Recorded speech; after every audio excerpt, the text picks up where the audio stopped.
দুদিন আগেই নির্বাহী আদেশে আওয়ামী লীগের সব ধরনের রাজনৈতিক কর্মকাণ্ড নিষিদ্ধ হয়েছে বাংলাদেশে। সেদিনই প্রথম কলকাতার পক্ষ থেকে আশঙ্কা প্রকাশ করা হয়েছিল, বলা হয়েছিল আওয়ামী লীগের সামাজিক যোগাযোগ মাধ্যমে এমনকি মেইনস্ট্রিম গণমাধ্যমে আওয়ামী লীগ এবং তার ছাত্র সংগঠন কিংবা অঙ্গ সংগঠনের খবর এবং আওয়ামী লীগ সম্পর্কে কোনো ধরনের যে কোনো ফেসবুক পোস্ট রোখার জন্য বাংলাদেশ সরকার যথোপযুক্ত ব্যবস্থা গ্রহণ।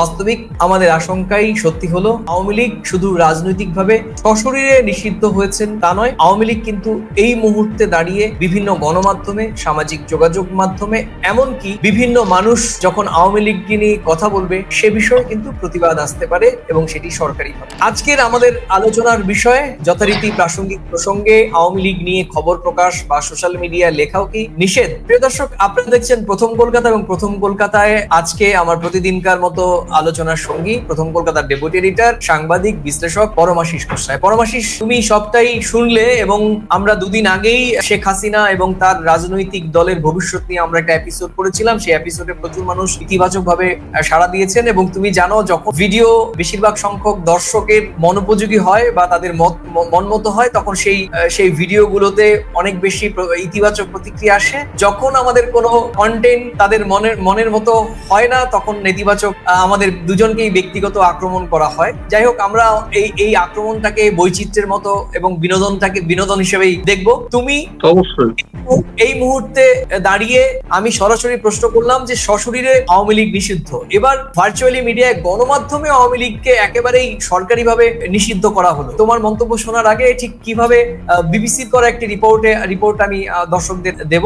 বিবিসির খবরে বলা হচ্ছে, বাংলাদেশে জুলাই গণঅভ্যুত্থানে ক্ষমতাচ্যুত রাজনৈতিক দল আওয়ামী লীগের সব ধরনের কার্যক্রম নিষিদ্ধ করে অন্তর্বর্তী সরকার প্রজ্ঞাপন জারি করার পর দলটি নিয়ে সামাজিক মাধ্যম বা গণমাধ্যমে কতটা লেখা বা বলা যাবে এ নিয়ে প্রশ্ন তৈরি হয়েছে। সোমবার প্রকাশিত ওই প্রজ্ঞাপনে বলা হয়, অভিযুক্ত দলটির নেতাকর্মীদের বিচার কাজ শেষ না হওয়া পর্যন্ত দেশের ভেতরে আওয়ামী লীগ এবং এর অঙ্গ সহযোগী ভাতৃপ্রতিম সংগঠনের যে কোনো ধরনের প্রকাশনা, গণমাধ্যম, অনলাইন ও সামাজিক যোগাযোগ মাধ্যমে প্রচারণা, মিছিল, সভা সমাবেশ, সম্মেলন আয়োজন সহ যাবতীয় কর্মকাণ্ড নিষিদ্ধ ঘোষণা করা হলো। এই ঘোষণার পর মত প্রকাশের স্বাধীনতা নিয়ে কথা বলে সরকার নিজেই সেটি ক্ষুণ্ণ করতে যাচ্ছে কিনা এই প্রশ্নও তুলেছেন অনেকে। যদিও অন্তর্বর্তী সরকারের পক্ষ থেকে একটি বিবৃতি দিয়ে দাবি করা হয়েছে আওয়ামী লীগের কার্যক্রম নিষিদ্ধ করা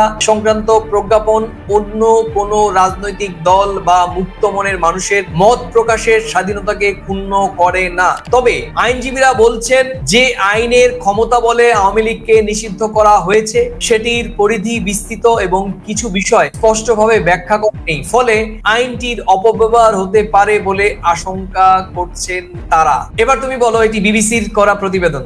তোমাকে আমি একটাখানে কথা শোনাচ্ছি, রবীন্দ্রনাথের একটা কথা।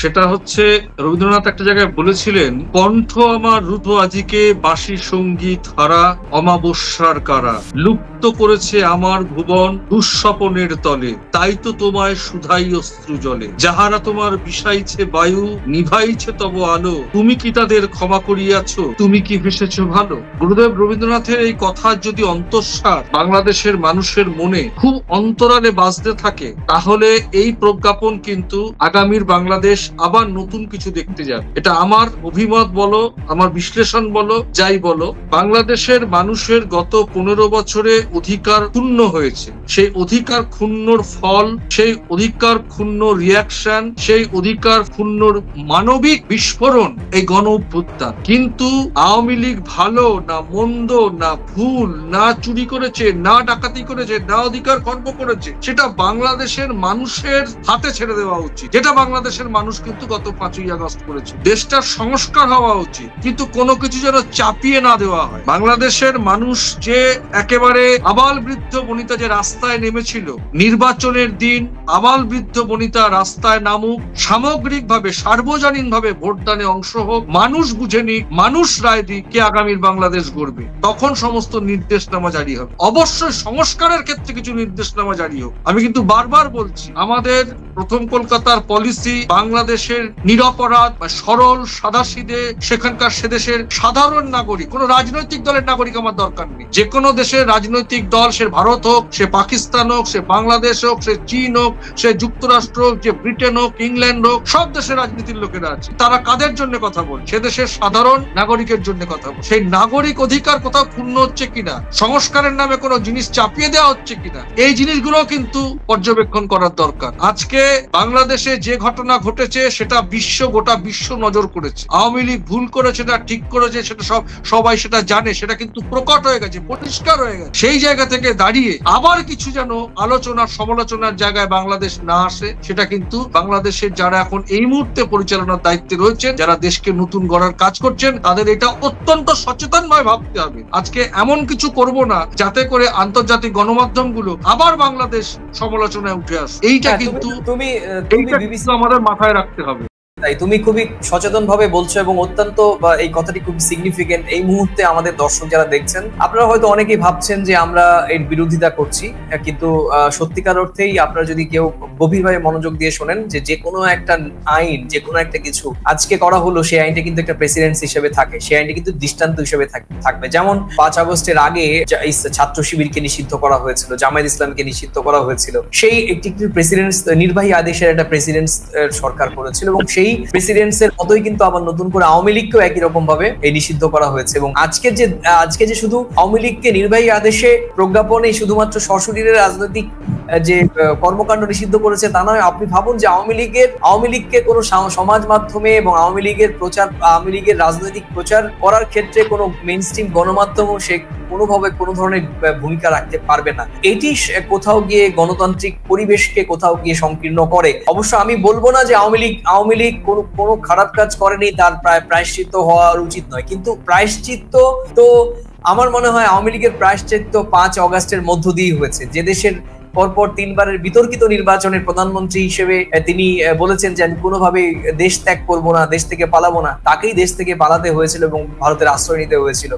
এবং তার ক্ষমতাশালী একটি রাজনৈতিক দল, স্বাধীনতার পক্ষের একটি রাজনৈতিক দল, স্বাধীনতা এনে দেয় একটি রাজনৈতিক দল, সেই রাজনৈতিক দলের কর্মকাণ্ড তাসের ঘরের মতো ভেঙে গিয়েছে কয়েক ঘন্টার মধ্যে। এটাই তো আওয়ামী লীগের পাপের প্রায়শ্চিত্ত। না, এখানে একটা প্রসঙ্গ তোমায় বলি যে আমার ব্যক্তিগত অভিমত, অন্তর্বর্তী সরকারের কাছে আমি একটা অন্য দেশের নাগরিক, তাদের আভ্যন্তরীণ বিষয়ে কথা বলা উচিত না, কিন্তু আমার মনে হয়েছে যে প্রাতিষ্ঠানিক প্রায়শ্চিত্ত করার সুযোগ যদি অন্তর্বর্তী সরকার আওয়ামী লীগকে করে দিত, অর্থাৎ প্রাতিষ্ঠানিক প্রায়শ্চিত্ত মানে গণভোটে অংশ নেওয়ার সুযোগ যদি তাদেরকে করে দেওয়া হতো এবং বাংলাদেশের নাগরিকরা যদি তাদেরকে ভোট না দিয়ে তাদেরকে জামানত বাজেয়াপ্ত করতো, তাহলে কিন্তু সেটা কিন্তু সঠিক প্রাতিষ্ঠানিক প্রায়শ্চিত্ত হতো, সেখানে কিন্তু ইলেকশনটা যে ইনক্লুসিভ ইলেকশন সেটাও কিন্তু প্রমাণিত হয়ে যেত। অর্থাৎ বাংলাদেশের মানুষই যদি তাদেরকে জামানতটা বাজেয়াপ্ত করতে পারতো, তাহলে কিন্তু সঠিক বিচারটা কিন্তু ওইভাবে দেওয়া যেত। এটা আমার অভিমত। সেটা তারা কিভাবে নেবেন না নেবেন সেটা তাদের ব্যাপার।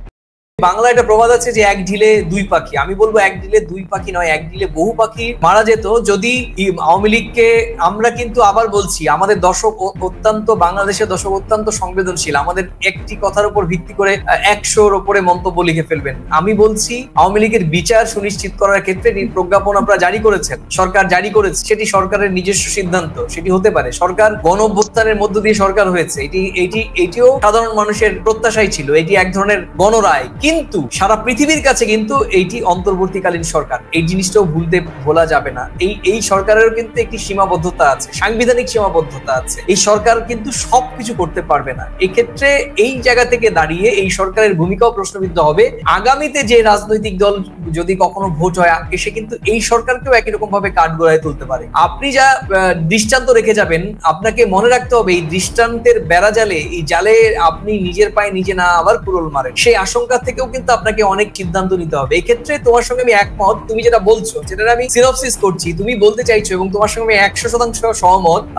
আওয়ামী লীগের কর্মকাণ্ড নিয়ে আমি একেবারে চাঁচাছোলা সবসময় সমালোচনা করি, আমি আজকেও বলছি চাঁচাছোলা ভাষায়। আওয়ামী লীগ যা করেছে তার জন্য গণরায়, একমাত্র বিচার হচ্ছে জনতার আদালত, এবং সেই আদালতটা গণতান্ত্রিক ভাবে হবে এবং সেটি ভোটের মাধ্যমে হবে। এই ভোট করলে আওয়ামী লীগের জামানত বাজেয়াপ্ত হোক বা আওয়ামী লীগ কি করেছে সেটা প্রমাণ হয়ে যাবে, এবং সেই প্রমাণিত সত্য কিন্তু বাংলাদেশের সংবিধানে সোনালী অক্ষরে থাকবে। এবং আওয়ামী লীগ যা করেছে তার যে পাপস্খলন, এই স্খলন আওয়ামী লীগ কোনোদিন কাউকে চোখে চোখ রাঙিয়ে বলতে পারবে না যে এই ডাক্তার মোহাম্মদ ইউনূসের অন্তর্বর্তীকালীন সরকার কিংবা পেছন থেকে বকলমে জিও পলিটিক্স এর শিকার হয়ে আওয়ামী লীগ রাজনৈতিক ভাবে নিষিদ্ধ হয়েছে বা বাংলাদেশের জনগণ দ্বারা প্রত্যাখ্যিত হয়েছে। এর আগেও আওয়ামী লীগ, আমি যেটা জানি যে এর আগেও আওয়ামী লীগ বেশ কয়েকবার নিষিদ্ধ হয়েছিল এর আগের বিভিন্ন সময়ে, তারপরে আওয়ামী লীগ ফিরে এসেছে। এটা রাজনৈতিক এবং কোনো রাজনৈতিক শক্তিকে ডোমিনেট করা খুব কঠিন, কারণ হচ্ছে আওয়ামী লীগের সময় দেখেছি যে আমাদের অন্যান্য রাজনৈতিক দলগুলোকে ডোমিনেট করার জন্য, বিশেষ করে বিএনপিকে ডোমিনেট করার জন্য অনেক কিছু করেছে। আলটিমেটলি বিএনপি তো আবার সেই শক্তি নিয়ে ফিরে এসেছে। বাংলাদেশের ইসলামপন্থী রাজনৈতিক দলটির বিরুদ্ধেও কিন্তু আওয়ামী লীগ নানা রকম ভাবে এইটা সেটা বলে বিভিন্ন ট্যাগ দিয়ে তাদেরকে তাদের কার্যক্রম স্থগিত রেখেছিল। তারাও কিন্তু অনেক শক্তি নিয়ে আবার ফিরে এসেছে। দেখা গেল কি যে 15 বছর পর গণঅভ্যুত্থানের পেছনে আসলে এই রাজনৈতিক শক্তিগুলোই কাজ করেছে। আজকে আবার এরকম না হয় 5 আগস্টের মতো আরেকটি কিছু হোক এবং সেখানে আবার আওয়ামী লীগকে আবার একই রকম ভাবে আবার পুনর্বহাল করুক। সুতরাং সেই দৃষ্টান্ত কিন্তু আপনাদের রাখতে হবে। আমার মনে হচ্ছে যে আওয়ামী লীগকে রাজনৈতিক ভাবে নিষিদ্ধ করার বিষয়টিও একটা প্রশ্নের মধ্যে থাকবে। এবং দ্বিতীয় যে বিষয়টি, সেটি সামাজিক যোগাযোগ মাধ্যমে, গণমাধ্যমে আওয়ামী লীগের প্রচারণা হয় এমন কোনো খবর করতে পারবে না। এটা শুধুমাত্র আওয়ামী লীগের জন্য নয়, অন্য রাজনৈতিক দলগুলোর কাছে যেমন আশঙ্কার। এবং আমি মুক্ত একজন স্বাধীন গণমাধ্যম কর্মী হিসেবে বলবো যে পরবর্তীতে আওয়ামী লীগকে নিয়ে কোনো খবর করতে গেলে কোনো সংবাদ মাধ্যমে চিঠি পাঠাবেন আপনারা। উদ্দেশ্য প্রণোদিতভাবে সরকারে থাকে না, অনেকে অতি উৎসাহী হয়ে পাঠান। কোনো সাংবাদিক হয়তো একটি নিরপেক্ষ খবর করলো বা কোনো আওয়ামী লীগের প্রচার হয়, এরকম আওয়ামী লীগ হয়তো কোনো মাইলেজ পাচ্ছে, সে একটা খবর করলো। আপনাদেরই অন্তর্বর্তীকালীন সরকারের একটি সমালোচনামূলক প্রতিবেদন দেওয়া হলো, সেখানে আওয়ামী লীগের নাম কিংবা আওয়ামী লীগকে উদ্দেশ্য করে কোনো খবর প্রচার করা হলো, সেক্ষেত্রে কিন্তু প্রজ্ঞাপনে সরকারি বিধিনিষেধের আওতায় পড়ে যাবেন এই গণমাধ্যম কর্মী বা গণমাধ্যম। সুতরাং এটাও দেখতে হবে যে এই যে সিদ্ধান্তটির কার্যকারিতা এবং এই গ্রহণযোগ্যতা কিন্তু, এবং শুধু তাই নয়, বিএনপি, জামাত বা অন্যান্য রাজনৈতিক দলও কিন্তু একই রকম ভাবে এই প্রেসিডেন্টের কবলে পড়তে পারেন, মানে এই দৃষ্টান্তের কবলে পড়তে পারেন। আজকে না হোক কালকেও কিন্তু এই বিষয়টি নিয়ে আপনাদেরও এই প্রশ্নের সম্মুখীন হতে হবে। তো সব মিলিয়ে আমার মনে হয় প্রতিক্রিয়া জানানো ভালো। অতি প্রতিক্রিয়াশীল হলে কিন্তু আওয়ামী লীগ কি করেছে, অতি প্রতিক্রিয়াশীল হওয়ার জন্য কিন্তু আজকে 5 আগস্ট হয়েছে। আমরা বারবার কিন্তু আওয়ামী লীগের সঙ্গে জাস্টিফাই করার চেষ্টা করছি যে আওয়ামী লীগ যে ভুলগুলো করেছে, আপনারাও যদি একই রকম ভুল করেন তাহলে কিন্তু আওয়ামী লীগের থেকেও হয়তো আপনাদেরও এরকম কঠিন কোনো দিন আসতে পারে, যেখানে হয়তো আপনাদের নিয়েও কঠিন সমালোচনা হতে পারে, বা আপনাদেরও হয়তো কোথাও গিয়ে অন্য কোনো দেশে বা অন্য জায়গায় গিয়ে আপনাদেরও ঠিকানা নিতে হতে পারে। কে বলে, কে জানে না যে কালকের দিনটা কি হচ্ছে। সুতরাং আপনারা আজকে যা করছেন সেটা আগামী দিনের কথা ভেবে করবেন। আওয়ামী লীগ পাপ করেছে, তার প্রায়শ্চিত্ত আওয়ামী লীগ ভোগ করেছে 5 আগস্টের মধ্য দিয়ে। আপনারা বারবার বলছি, আমার কথাটা রেকর্ড করে রাখুন সবাই, যে এর থেকে বড় পাপের প্রায়শ্চিত্ত আর হতে পারে না। তারপর আপনারা আন্তর্জাতিক অপরাধ ট্রাইব্যুনালে আপনার আওয়ামী লীগের সভানেত্রীর বিরুদ্ধে আপনারা প্রধান হুকুমদাতা হিসেবে তাকে অভিযুক্ত করেছেন। সেই বিচারের প্রক্রিয়া হবে, সেখানেও তার জেল জুলুম যা হোক একটা বিচারের একটা রায় আসবে, সেটাও কিন্তু বাস্তবসম্মত। কিন্তু তারপর আপনারা যে সিদ্ধান্তগুলো নিচ্ছেন, সেই সিদ্ধান্তগুলোর বেড়াজালে কে না জানে আপনারাও হয়তো ফেসে যেতে পারে। তুমি কি বলবে? দেখো, এখানে আমি একটা প্রশ্ন তুলে দিয়ে যাচ্ছি এই কারণে, এই অন্তর্বর্তী সরকার তো কোনো নির্বাচিত সরকার না।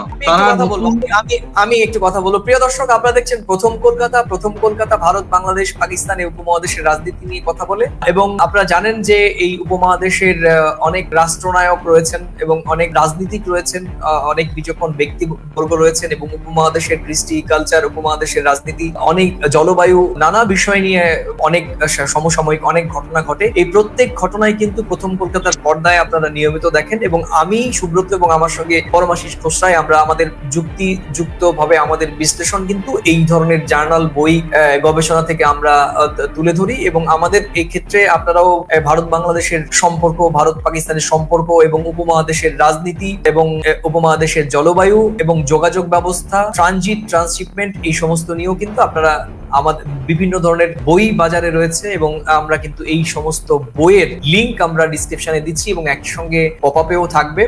ডক্টর মোহাম্মদ ইউনূস, তাকে নিয়েও অনেকগুলো বই রয়েছে। ভারতের প্রধানমন্ত্রী নরেন্দ্র মোদী, তাকে নিয়েও অনেক লেখা বই রয়েছে। ভারত বাংলাদেশের ঐতিহাসিক সম্পর্ক 1971 এবং তার পরবর্তী 53 বছরের সম্পর্ক, সেই জাতীয় বই রয়েছে। বাংলাদেশের জলবায়ু, বাংলাদেশের খাবার, ভারতের জলবায়ু, ভারতের খাবার, যোগাযোগ ব্যবস্থা, ভারতের বিজ্ঞান প্রযুক্তি, সব নিয়ে কিন্তু নানা ধরনের বই বাজারে রয়েছে। সেই সমস্ত বইয়ের ডিসক্রিপশন কিন্তু আমাদের এই ভিডিও লিংকে দেওয়া রইলো। আপনাদের অনুরোধ করব যে আপনারা এই বিশ্লেষণ আমরা শুধু শুনবেনই না, এই বিশ্লেষণগুলো যে বিভিন্ন বই, বিভিন্ন জার্নাল থেকে আমরা খুঁজে বের করে আপনাদের সামনে তুলে ধরি, সেটাও কিন্তু আপনারা মনে রাখবেন এবং আপনারা যদি চান এই সংক্রান্ত বইয়ের লিংক থেকে আপনারা বইগুলো কিনে নিতে পারেন। তুমি যেটা বলছিলে, আমার একটাই প্রশ্ন, সেটা হচ্ছে আমি একটা প্রশ্ন চিহ্ন তুলে দিতে চাই যে অন্তর্বর্তী সরকার বাংলাদেশের মানুষের অধিকার রক্ষায় কাজ করছে। সংস্কার হবে, সংস্কার 6 মাসে হতে পারে, 1 বছরে হতে পারে, 5 বছরে হতে পারে।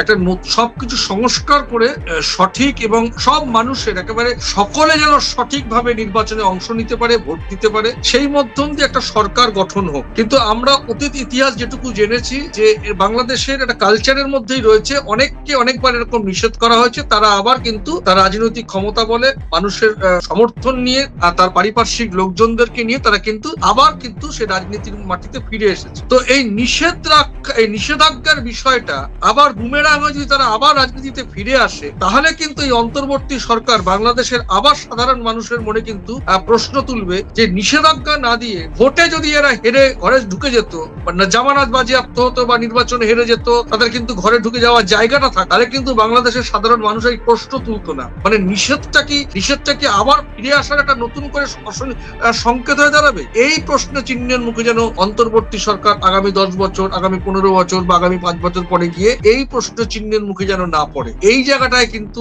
আরো সচেতন হওয়া উচিত। যেটা আমরা নিষেধাজ্ঞা করছি, সেটা ভোট বাক্সের নিষেধাজ্ঞা হলে মনে হয় অনেক বেশি ভালো হতো। এটাই আমার অভিমত বা আমার বিশ্লেষণ বা আমার প্রতিক্রিয়া বলতে পারো।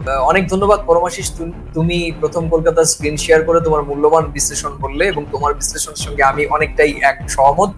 শেষ করার আগে শুধু বলবো, এই আওয়ামী লীগের নিষিদ্ধ করার বিষয়টি আনুষ্ঠানিকভাবে ভারতের পক্ষ থেকেও প্রতিক্রিয়া জানানো হয়েছে, মার্কিন যুক্তরাষ্ট্রের পক্ষ থেকেও প্রতিক্রিয়া জানানো হয়েছে। মার্কিন যুক্তরাষ্ট্র এবং ভারত দুদেশই বিষয়টি নিয়ে উদ্বেগ প্রকাশ করেছে। স্বাভাবিকভাবেই গণতন্ত্রের ক্ষেত্রে সমস্ত রাজনৈতিক দল থাকবে, এটাই স্বাভাবিক। কারণ যে কাজটি আওয়ামী লীগ করেছে সেই কাজটি একই রকম ভাবে যাতে এই বর্তমান অন্তর্বর্তী সরকার না করে, সেটিও আমরাও দুই দেশের সম্পর্ক উন্নয়নে কাজ করি প্রথম কলকাতা। আমাদের প্রথম কলকাতার পক্ষ থেকে আমাদের ন্যূনতম অনুরোধ থাকবে যে আপনারা গণতান্ত্রিক চর্চা আপনাদের মতো করে করবেন, অবশ্যই আপনারা যেটা ভালো মনে করবেন। কিন্তু যেহেতু এই মুহূর্তে শেখ হাসিনা ভারতে আশ্রিত রয়েছে বা আপনাদের ভাষায় পালিয়ে রয়েছে, সে কারণেই ভারত এবং বাংলাদেশের সম্পর্ক, এই গোটা আবহটাই ভারত বাংলাদেশের সম্পর্ক নিয়ে যেহেতু হয়েছে, সে কারণেই আমরা হয়তো অনেক বেশি কৌতূহলী। আপনাদের বিষয় নিয়ে আমাদেরও চিন্তা ভাবনা থাকে, সেই চিন্তা ভাবনা থেকেই বলছি যে